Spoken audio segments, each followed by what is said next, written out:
I don't know who needs to hear this, but they're currently breaking down because they're watching God building you up.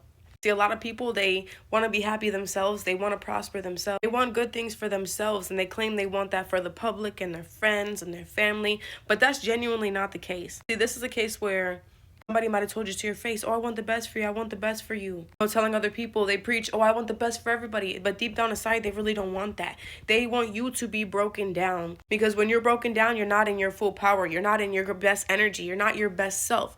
But everything that was done to you wasn't for you to be broken down. It was for God to break you down a little bit, bend you a little bit, so he can, like I said in that story earlier, when you put fire to plastic or something, it makes it bendable, you understand, so it doesn't break. God had allowed you to walk through that fire to bend you, to mold you. And because these people didn't see you break like they expected you to break off like a frozen branch in the winter, just they expected you to crumble, baby. And instead, God just took that fire and Jesus' hands bent you. It molded you, it crafted you.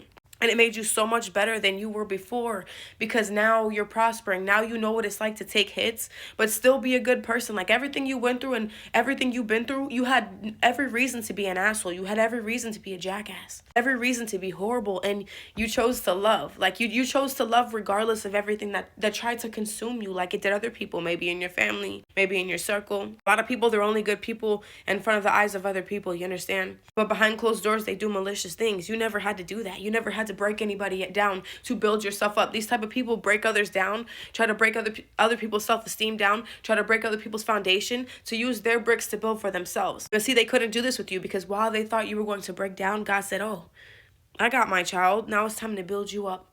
God started grabbing bricks, and started building you up. And the whole time, in the big bad wolf thinking they're going to be able to blow your house down and make it something that it's not. And God said, touch not my anointed and do my prophets no harm. And I'm going to say it again, touch not my anointed and do my prophets no harm.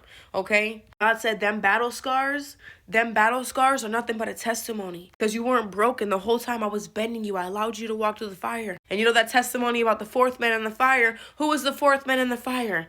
Who was the fourth man in the fire? And he bent you while you were in the flames that you thought were going to consume you, but did nothing but rebuild you. And I'm going to say it again. Who was the fourth man in the fire?